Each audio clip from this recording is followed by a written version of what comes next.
Welcome to TechNation's On-Demand webinar series. This is a streamlined series of on-demand webinars focused specifically on the biomedical and HTM industry. New webinars will be added on a regular basis, and each will be eligible for one continuing education credit from the ACI. At the conclusion of this presentation, you'll be able to access a link that will take you to a quick survey. You'll be able to download your certificate once you submit the survey. Today's presentation is titled How to Quickly Reduce Your HTM Budget and Gain Flexibility Without Impacting Service Quality. It will be presented by Alan Gresch, Jason Behm, and Michael Van Derveer. We would like to thank our sponsor, PartSource. PartSource is the world's largest provider of medical replacement products. They help more than 3,000 member hospitals and more than 15,000 clinical sites achieve sustainable savings and efficiencies.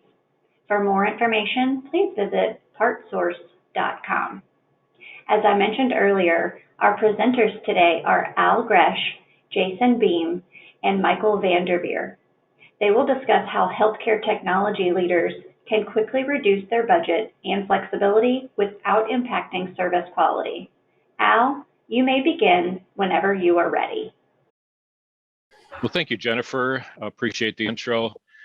Our agenda for today is we're going to start talking about the current state of service contracts. I'll cover that. Then I'm going to pass it off to Jason, who's going to talk about the journey to quickly reduce your HTM budget. Mike is going to talk about which equipment types and modalities to focus on. And then collectively, we're going to talk about the bridge between full contracts and alternative service models, and we'll each talk about our own experiences with that. And then I'll talk a little bit about reality versus perception. You're going to hear a lot of myths about moving to some of these alternative service models, and very few of them are actually reality. So I'll talk a little bit about that. And then we'll talk about some steps to success, and that should all equip you all to do a better job in reducing your annual spend without reducing the quality of the service that's delivered. So let's jump in. Current state of service contracts. So let's start with the cost. Typically, the costs of contracts are between 10 and 15% of the acquisition cost of the equipment that you're covering. If you think about it in terms of cost to service ratio, that's exactly what that calculation is, right? Which is the all-in cost to support a device or a group of devices divided by the acquisition value of that device or group of devices. The issue here, though, is that really isn't all in. If you talk about coverage hours, typically gold service contracts are Monday through Friday, 8 to 5. So what happens with the services that you call in after hours, evenings and weekends? Well, that's not covered under the terms of your contract. So you're going to pay over and above for that service. So your costs can be quite high. And if I look at organizations that are comparable in size with the amount of inventory that they cover to the organization that I ran, often their budgets are 30 to 50, sometimes 100% higher than what my annual budget was for all that service, which, by the way, included all the contracts. I pretty much know that they're very, very contract heavy, making up the large amount of that annual spend.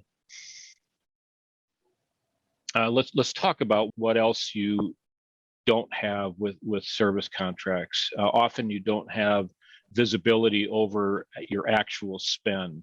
Okay, so are actual costs even tracked or shared with you? So do you have the ability to assess what your annual spend would have been had you gone time and materials? Typically, OEMs aren't very forthcoming with that information. The only way that you can track that is to have all calls for service come to you first, and then you request a copy of those contracts with the actual costs that you track that in your CMMS. There are some people that I'm aware of that do that. Not a lot of people do that. And in fact, in a lot of organizations, those contracts are carried within the departments. Many healthcare organizations, the radiology department actually carries all the contracts for their imaging equipment, and that makes it near impossible to track the actual spend. So you lose all that. And then is there any possible reduction in your annual spend with the service contract? And the answer to that is no. In fact, year over year, those contract costs are going to continue to climb. If you've got a multi-year term, you may be able to lock in your prices for that term, but I can guarantee you that minimally the increase is going to be, cost of living or CPA increases, and often quite a bit more than that. And we'll talk a little bit about how that can reduce if you went with something along the lines of a capitated service model that we're going to move further into. So that, like I said, that's typically what happens with the service contract that you have in place, and the costs are immense. Jason, I'm gonna turn it over to you to talk about what path people could take to reduce that spend. Thanks, Al. When I think about the journey to reducing that HTM spend, from my personal experience and how I think about this, I typically start with understanding the current state, like Al was talking about with the contracts, what the costs are, what you're getting, what value you're receiving for those. So I start to prioritize my service strategies by modalities, assets, and locations for cost, scale of equipment, volume of equipment, like models, where I have competency and capacity within my program, and also for the criticality of the assets. How big of an impact is it to your internal customers and the patients if that equipment isn't supported properly with good quality? And that all leads to the impact on the overall business. When I do that, I start with my prioritization. I always start with the highest cost service because that's where I'm spending the most money. So that's where the biggest opportunity lies. Then you start assessing it for these other factors. Is there a lot of equipment of like models within that category of equipment that's costing you so much money? Do you have in-house competency and capacity within your staffing to provide an in-house model for that? Do you want to evaluate maybe a time and materials model for that? Or maybe some kind of reduced coverage. Maybe you're understanding your coverage levels on a contract better. And then, the criticality of the equipment for me is a big one. If it's a CT scanner in a trauma center, that one's going to have a little more visibility to the organization. It's going to be more critical to ensure quality and timeliness of service. So it's really taking that into account and having those discussions with your internal customers to make sure that they're on board and they're confident with your strategies. So then when it comes to actually reducing the cost, once you've prioritized the equipment, the opportunities, and within all the modalities, then you start understanding what is it truly costing me to support this equipment, and what are the alternative strategies that I can implement to manage this equipment while ensuring the quality. Can I do it in-house? Can I do it with a financially backstopped contract model? Can I do it with a different third party or time and materials service? And how do I ensure that? How do I keep my vendors engaged so that they'll provide the timely responses that I need and the other service deliverables that I want when I need their support if I'm going in-house? And then how do you balance that? So I really look at all those factors and try to apply a value analysis strategy to these and evaluating the 2, 3, 4 options that are out there and making the best decision for your program and your organization as far as how to move it forward. From personal experience, I'll probably get into more of this later on, but really understanding the data behind it, understanding the costs, and all of those things really comes into play. And there's strategies that I think we're going to be talking about today that can help you reduce your budgets in your contract category specifically by anywhere from 20 to 40, maybe 50+% by implementing some of these strategies and thinking about things a little differently. So I think from there, I'll pass it off to Mike to talk about the next subject and come back with some stories later on.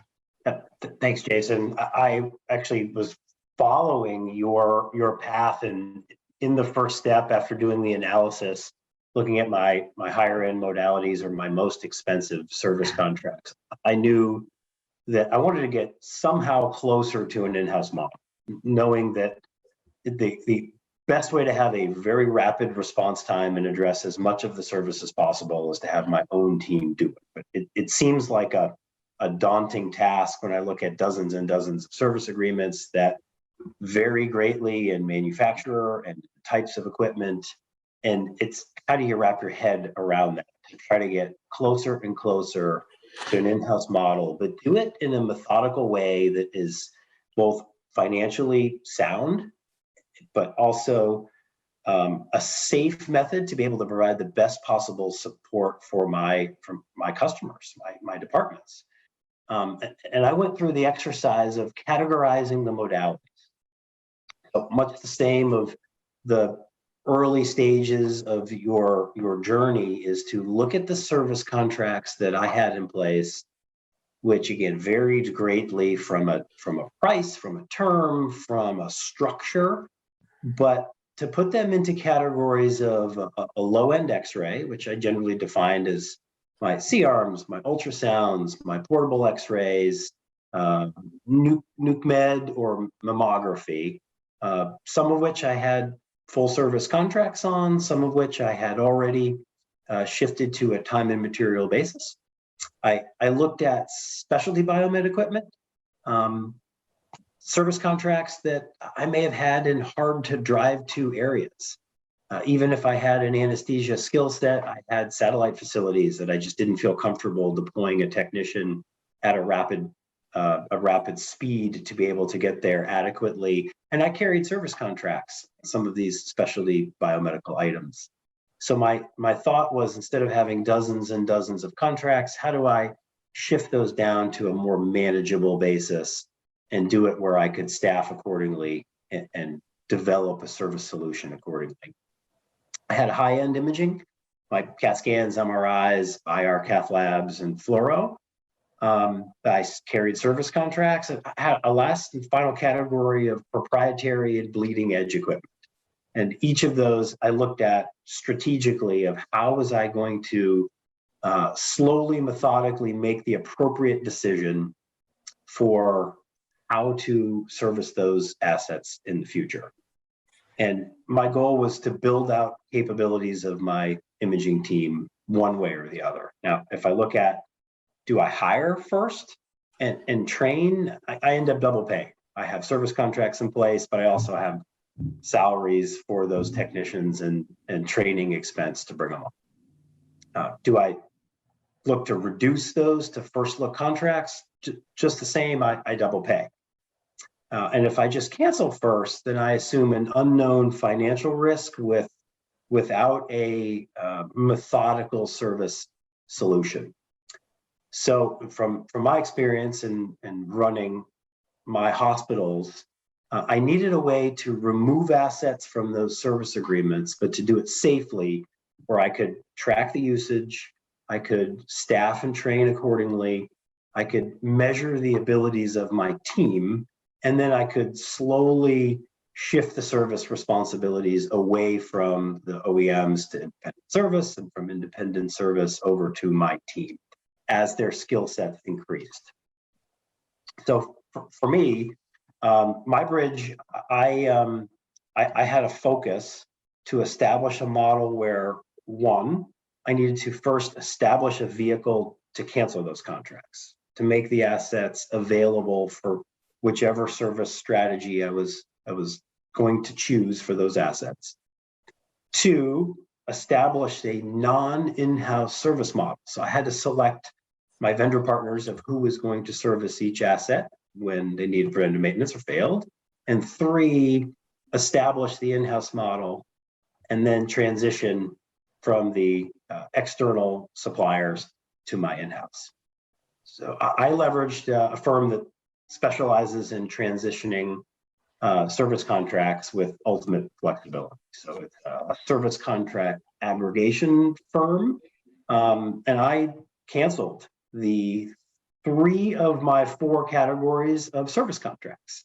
I canceled my specialty biomed, my low-end imaging. I canceled my high-end imaging, and I left my bleeding-edge proprietary equipment on the full service contracts. And what that enabled me to do was slowly over the 5-year period of those contracts that many were long-term, it freed up the assets to be able to shift into my aggregated service agreement. So I was realizing about a 20% savings right from the beginning. It allowed me freedom to be able to select my vendors. Now, the key of how I felt it was a successful transition was really twofold. One, I advertised my plan internally with my customer departments, with my staff, and with our corporate leadership of a strategic and methodical plan to save money quickly, but ultimately save more and more money and increase that response time as I trained up my team. Two, I did a bid for time and material service. I took all of the assets to leverage the power that I had, and I went to the marketplace to identify the independent service organization community and asked for the fastest response time, and ended up, just because of the size of equipment I had, was able to convince an independent service organization to house a technician locally at my hospital. So a 15 to 30-minute response time, just based on the volume of the equipment that was planned to naturally expire from service contract over a multi-year period. And then I hired and trained technicians to be able to take over little bits and pieces of those assets, starting from my lower end imaging, working my way up into CAT scan and MRI. Took a long time, and you may never get there to take over all of those assets, but you have a savings up front. I had a solid service plan from my external partners based upon this methodical cancellation of service contracts. And I ramped up my in-house service capabilities and assumed more and more of the service along the way. I felt it was a successful and safe transition, that I was able to monitor the usage of the equipment. So how often were they failing? What was the true cost of failure? And how often, from a percentage, were my team able to do the service work? All while leveraging a reimbursement feature from that service agreement that I was capturing or covering the cost of my technicians.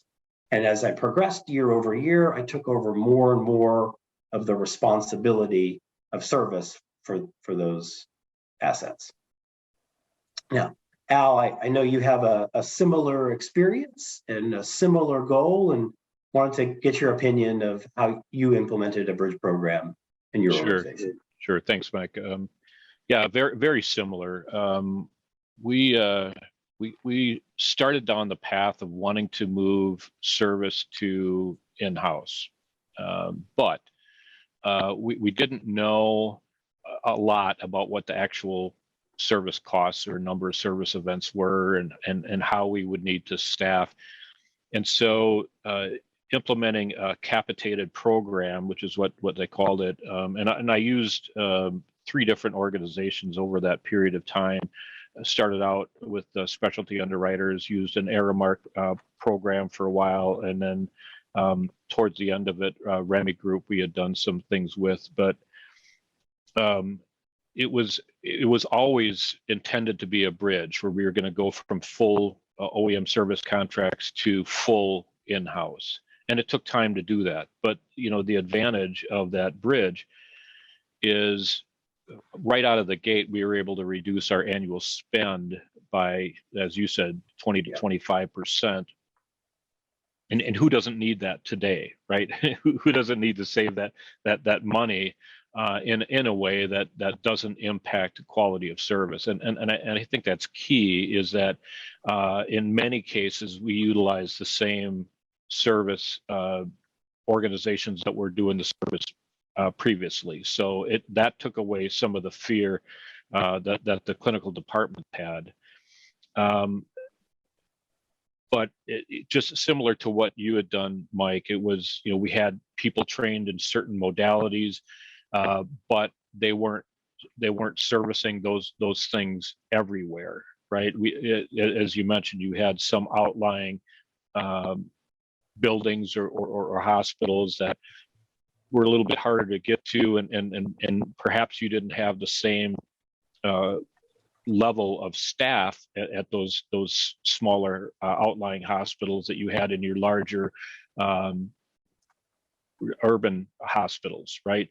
And so it was a transition to that, but as I said, we had the opportunity to capture what the actual costs were, because all of the bills went to these capitated companies to track the costs, and then they paid it, and then but we paid them an annual contract fee.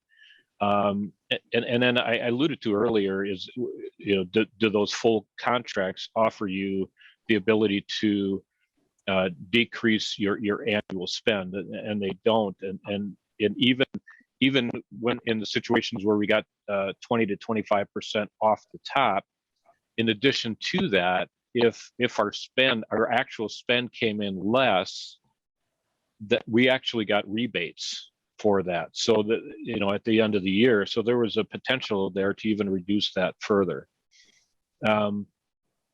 We eventually, just like you had talked about, we increased our in-house capabilities over time, had guys trained to do that work, and slowly move that service in-house until it got to the point where we were able to eliminate all contracts and had that service completely in-house, to the point where there were only 3 modalities that we didn't service in-house. And that was the Gamma knife, because it was a one-of-a-kind, very specialized device that I didn't feel that we'd be able to maintain a high level of competency on. Cyber knife for the same reasons, and then surgical robots, because, well, we all know how accommodating that company is to support an in-house model.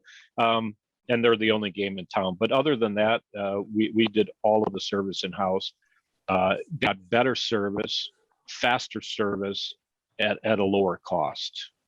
So, I mean, it was an eventual transition.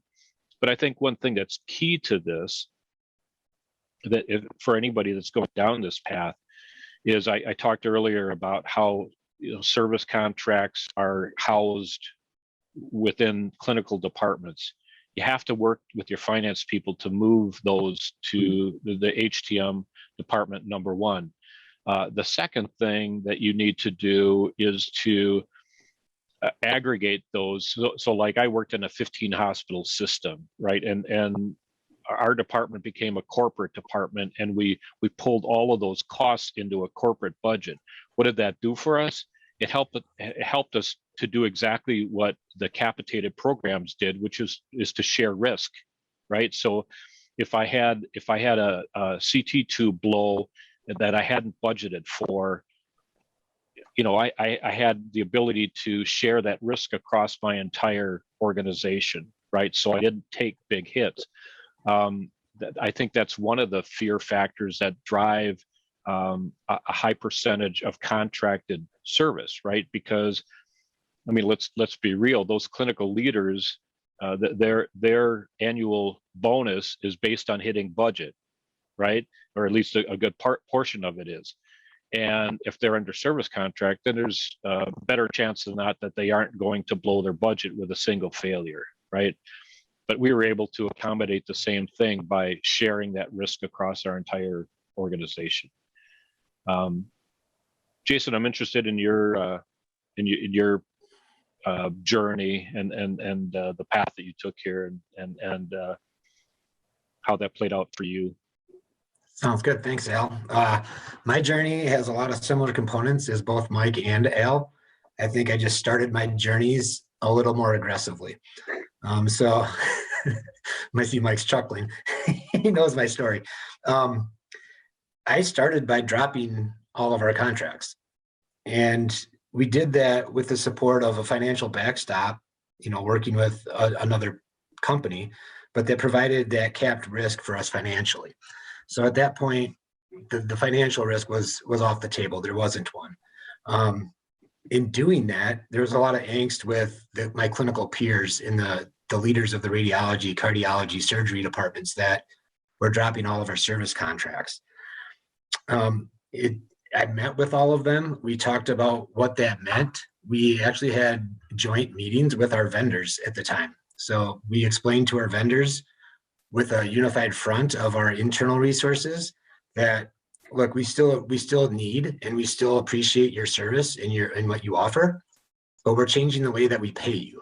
Instead of paying you a guaranteed upfront cost for contracts, we want to pay you as we go, as services incurred, so that we can understand what the true need is.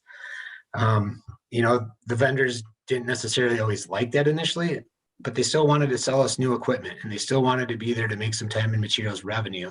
Because as we told them to start this journey, you're still going to be our service provider. So let's start there. From there, once we've dropped our contracts, we have the support from our vendors, and we then gathered all the data to understand the criticality of the assets, what the true need of service was. And that helped us justify and hire engineers. So when we're looking at the spend, how much like equipment we had, and that we could use the savings that we were getting from dropping these contracts with a minimum guaranteed savings from our financial backstop partner. And we used that to justify hiring engineers and training them.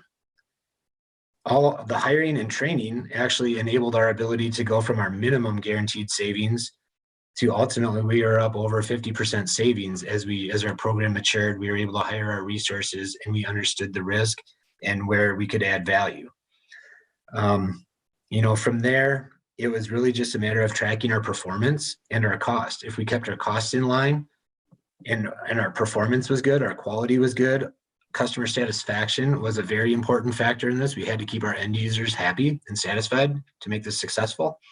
But those were, I'd say, our primary three performance indicators: was customer satisfaction, budget, and just overall quality. From there, we just kept maturing our programs from that forward, and we expanded our in-house teams to making regional service teams based on modality, to cover geographies rather than individual sites where it made sense. So we could deliver essentially an OEM or an ISO style of coverage for our facilities, deliver the response times, the up times, improve on those, but also still being ingrained in our organizational initiatives and having a shared desire to succeed based on our organizational directives. So I think that played a lot into it. It gave our teams a lot more ownership and engagement, and it allowed us to be successful. So as time went on, what was really interesting with this journey was the vendors, they wanted to get back in the door after we dropped our contracts. By doing some of these strategies and thinking of different ways to achieve the same or better outcomes in the long run, it actually increased our leverage with the vendors. They were more willing to negotiate with us after that, and we could get some of the things that we really wanted without having to buy a full service arrangement from them. So it really helped our department overall mature and grow. So along with, that's probably the differences, I think, between Mike and Al's journey versus mine is we started at the other end, I guess, by dropping contracts, getting the savings up front, and using that to build our programs and make sure that we had the right resources in the right places at the right times and the right vendor support based on criticality and need. Yeah, a couple of things that you brought up, Mike, that I wanted to kind of add to. The first is we ended up with what we described as a modality zone service model, just like you described, right? We had highly trained staff that, in some of our hospitals, you might have only had one or two nuke med cameras, and so you don't have the economies of scale to have a guy parked there all the time. So we created zones, much like you would for an OEM or an ISO model, and had guys travel from site to site, and had multiple people trained on the same modality so that we had backups. We did that for every single one of those high-end modalities, and it provided a lot of really high-quality service, because there was a point in time where we had some shared service contracts, and we still ended up calling the vendor in quite a bit. And I kind of stepped back and said, why is that? What's the difference between the level of knowledge and ability that my guys have versus the OEM? Why are we still calling them in? And what it came down to is the guy that's turning a wrench on a CT for GE or Philips or Siemens, that's all they do, right? Day in and day out. So they become experts. And so we wanted to replicate that same model within the four walls of our organization. The other thing that another thing that you called out was meeting with clinical leaders up front. And that was something I did as well. It's crucial for them to have confidence that your end goal is not to just save money, because that's initially the perception that they're going to have. But if you reduce the cost of service, but you increase downtime on equipment, you're not saving anything, right? You're not helping them deliver the care that they need. So that was an important thing as well. And I actually attended the monthly meetings for those clinical groups like radiology, laid out those service levels that we had committed to, and then attended every subsequent meeting until they had a confidence level that we were in fact delivering what we committed to deliver. And I like that what you called out is you assume a very, very high level of accountability for yourself and your team, right? And that sends a message to those clinical leaders that you're committed to delivering that high quality of service, and do it faster, but also do it cheaper. And then the last thing that you called out that I did as well is you had mentioned that it increased your leverage with the vendors, and we had done the same thing. It was a situation where for that service that we needed to call in a vendor, because again, you set out these service levels that you're committed to. And if you have a guy that's on vacation or calls in sick, or he's tied up on another device somewhere, you still have to meet those service levels, right? So there are always going to be occasions where you do have to lean on another service organization. And so we went back to the OEMs and said, what's it worth to you for us to call you every time we have that need? And you're right, we did get committed response time. We did get reduced T&M rates. So you do have an opportunity there to really get the same level of service that you need at a much, much lower cost. Now, it's interesting, you called out to start your journey the taking over the budget, centralizing the budget from the departments for service as a whole, whether it's service contracts or being able to make the decision to, take something small or completely in-house and train.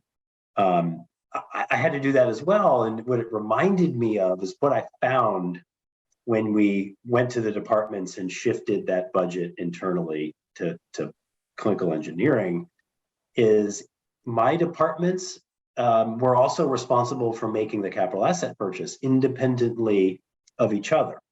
And that meant at my multiple hospitals, I had different manufacturers of CAT scans and MRIs. I had fluoro units that were all over the place, and it made it really challenging to, one, hire staff that's capable of servicing all those multiple modalities. Two, I had service contracts when we started.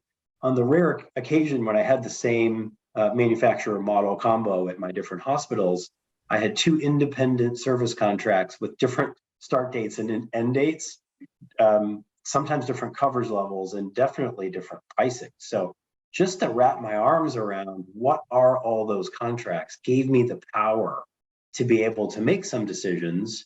I did it in a methodical way to essentially bid out that service on a time and material basis while I was leveraging my vendor partner.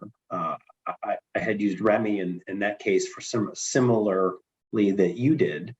But it was interesting to need to do that and take over all of the service agreements to be able to have the power to make those decisions. And I thought without that, my radiology departments each made great decisions independently of each other, but to be able to combine their efforts together and have one single person whose job is dedicated to making the right decision, both to save money and to get that leverage, is the only way to be able to have success in this journey.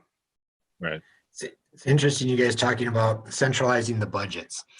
There's some significant side effects that come from going through those activities within your organizations.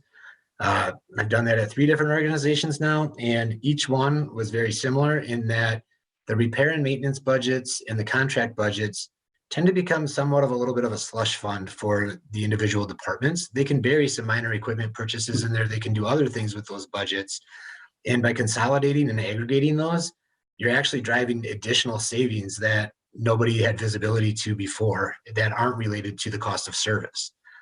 So it can help streamline a lot of different things and give you oversight and visibility into where the money's actually going and what it's being spent on so that you can actually utilize it more effectively. So some extra side benefits, I guess, that I realized from going through those exercises. Yeah, that makes a lot of sense. Just the data collection in this journey, getting away from a service contract, which you answer what's the cost of service, and your typical answer is the cost of my service contract, and that's not the cost of service. That's the amount you spend independently on that asset ahead of time. But shifting by canceling that contract and tracking the actual cost of labor, travel, and parts that go into it, allowed me to look backward and realize that some of my newer assets were actually failing more often than some of my older assets. And my downtime was increased just because of the nature of the beast. Certain assets fail more often than others. And I was able to make educated recommendations for capital asset replacement, not just based upon what's the oldest, a combination of true downtime, the true cost of maintenance, and then allow the user's functionality needs to overtake and overlay with the expense side. Well, then the consolidation of budgets really starts the consolidation of everything, right? As you alluded to, once you have that visibility over what's being done everywhere, you start to make better decisions and make the same good decisions everywhere. I often talk about the situation where I had a guy up in Green Bay that was servicing CTs, and he found a really sweet deal on high voltage tanks. He was the only guy that knew that, right?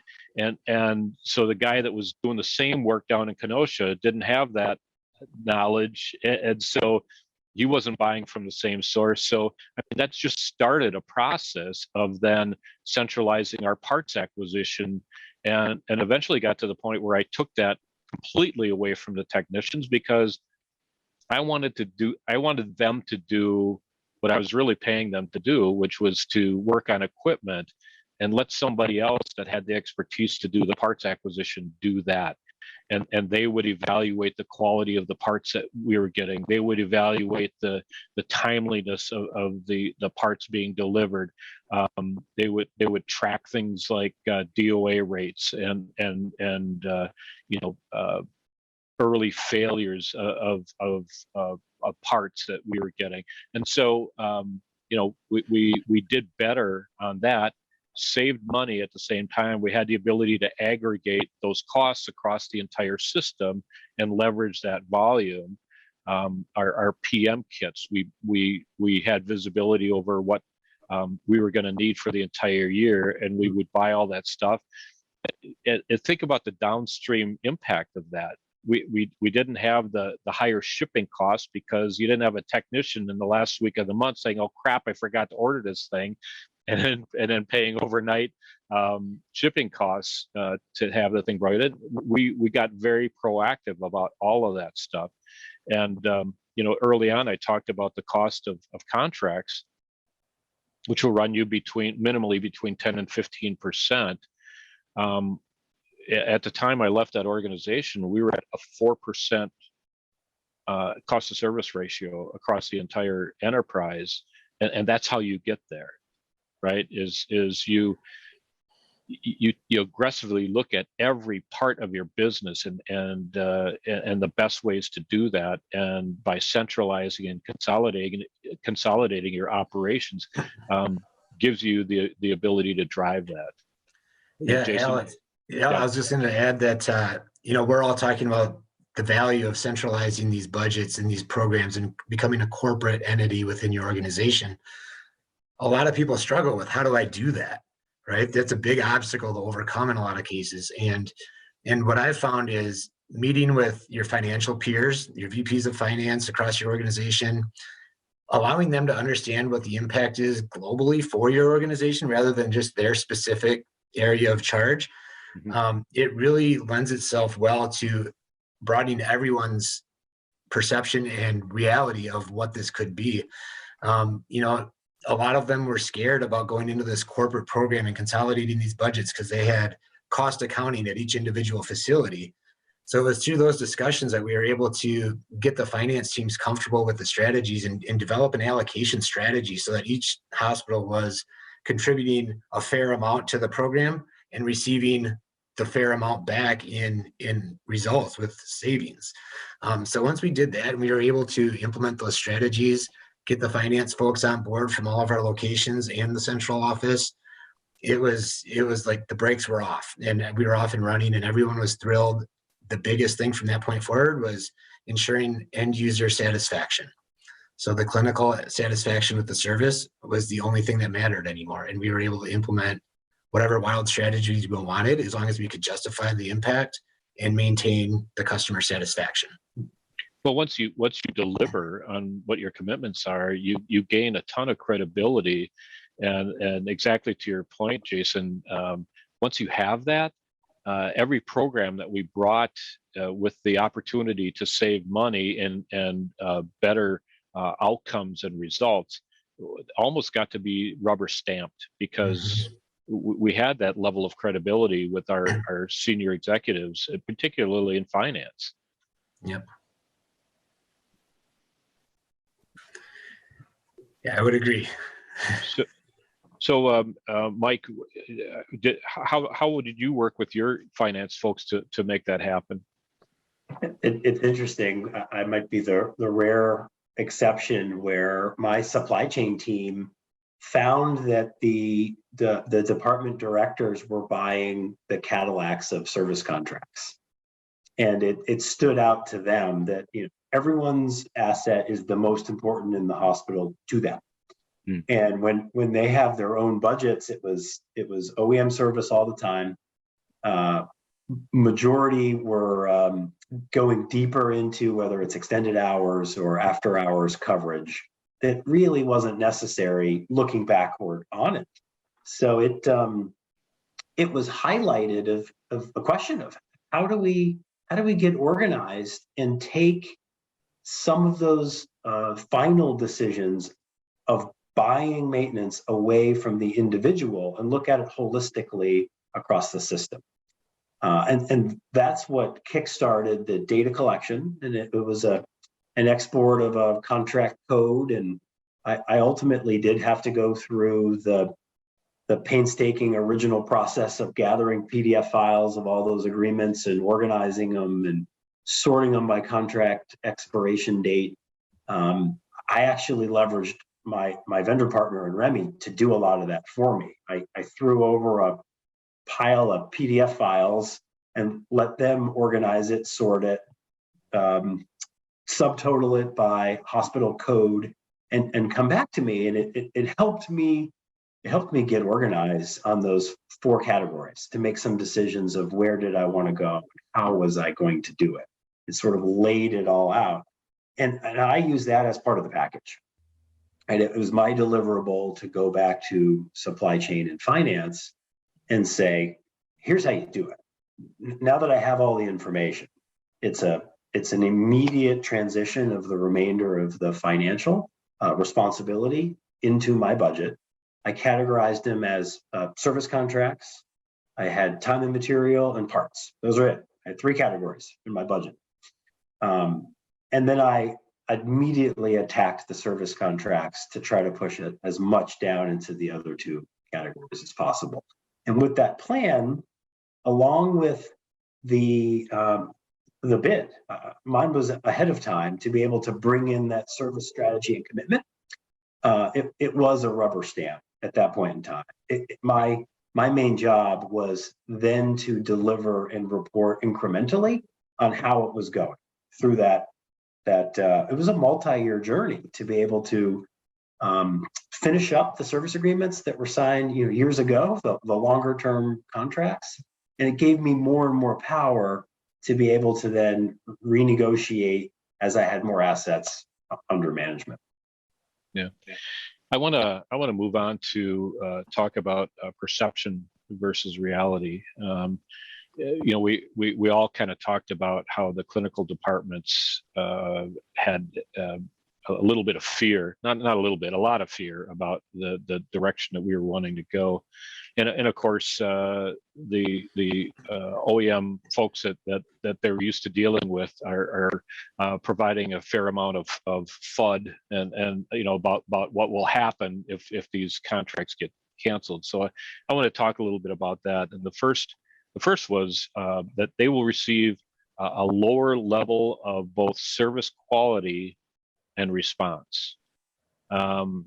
If we get calls from somebody who's not under contract, we're going to have to respond to the contracted services or contracted customers first, and you might have to wait. I have several friends who are service managers for OEMs, and I asked them point blank, what the reality of that situation is, and what they told me was that the only time that would ever happen is if 2 calls came in at exactly the same time with exactly the same level of urgency, and one was contracted and one was not, and that almost never happens. And the other thing to consider too that they shared with me, which kind of made sense, is that the contract dollars are locked up, right? They already have that in pocket. The T&M money is like icing on the cake for them, right? So in actuality, they want to take care of those customers and lock down as much of that T&M service as they can, because they already have the dollars for the contracts. Another perception, and I had a very interesting conversation with the chief of radiology at one of our hospitals, who wanted to get upgraded software package from the OEM. And the salesperson told him that, well, if you would have had a service contract, that would have been covered, and so he called me up. He was not very happy, and I listened to him. I let him vent, and I said, Doctor, I hate to share this with you, but the reality is that software upgrades, they have to provide.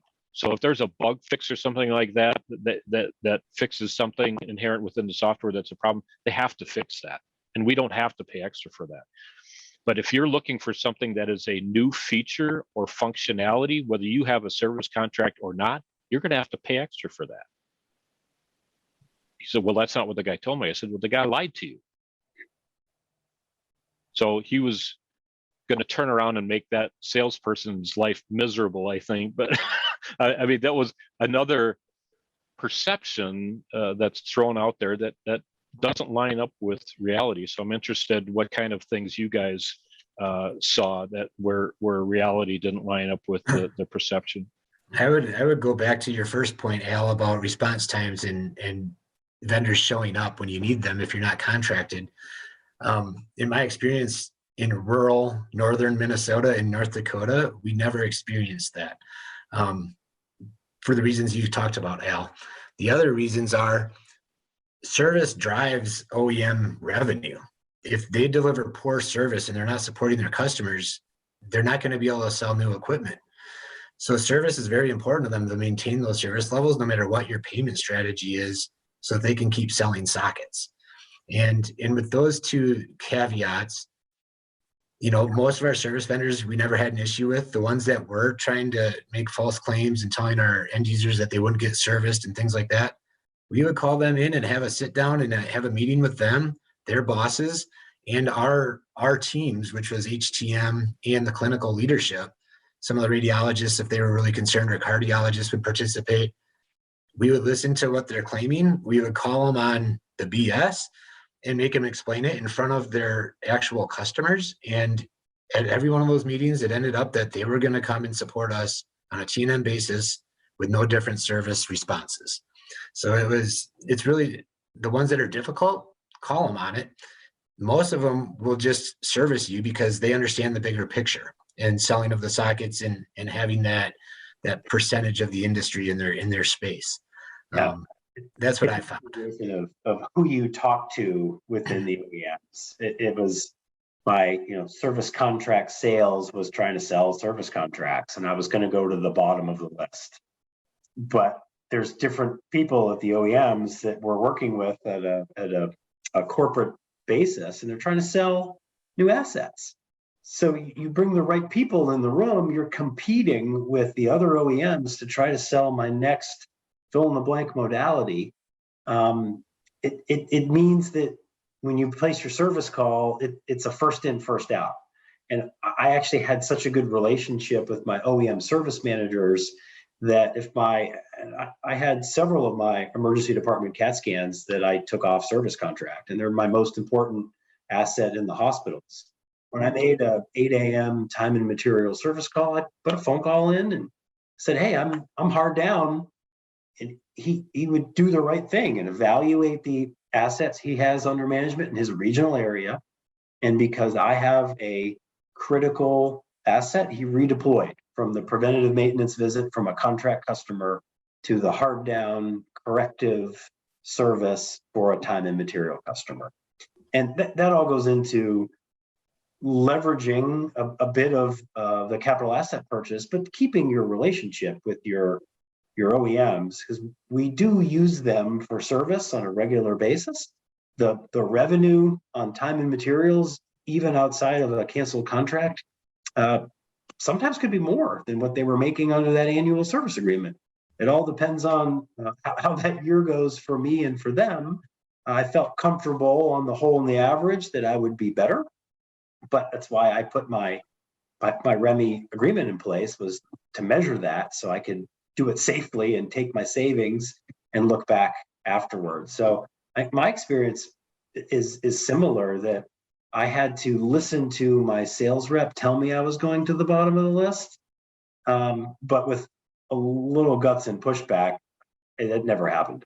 Yeah, there was one other thing that I heard early on, particularly as it relates to the capitated programs that we implemented.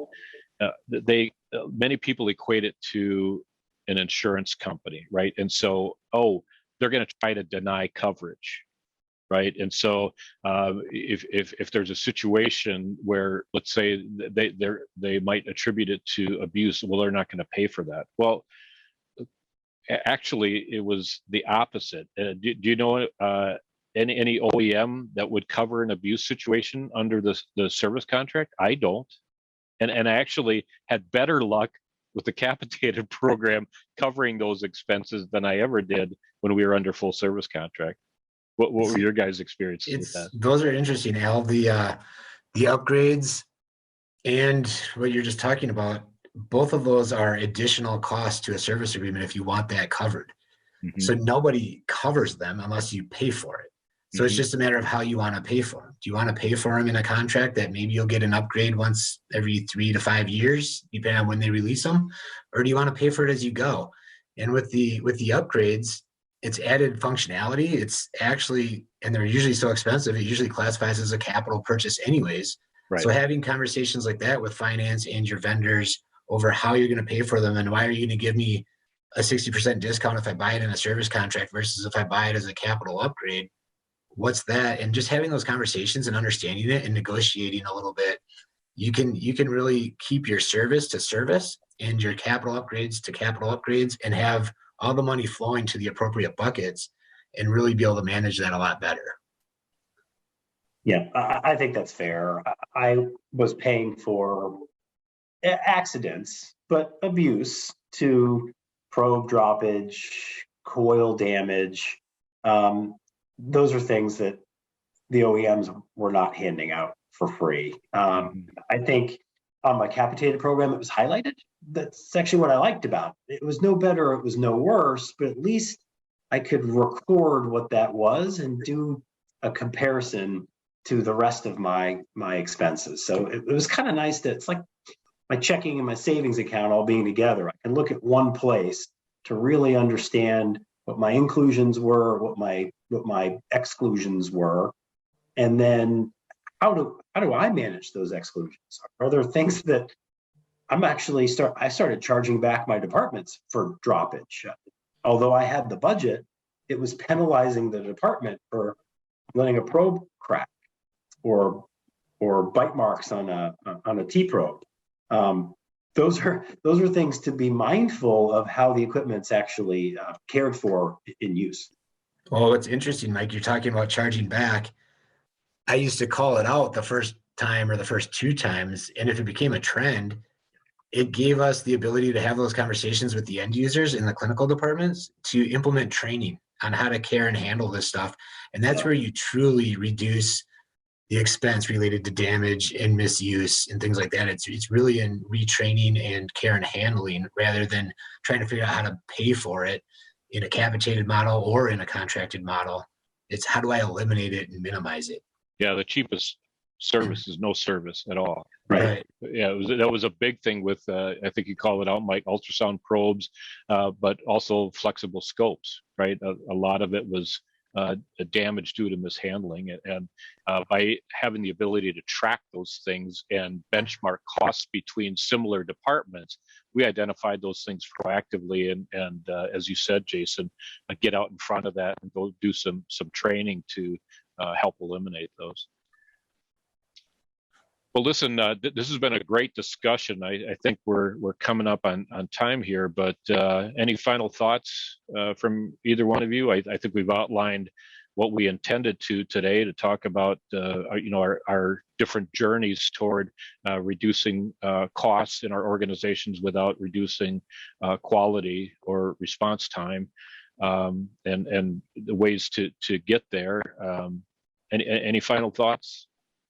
I think my final thought is just be open-minded, evaluate all options, and why not be disruptive to the market?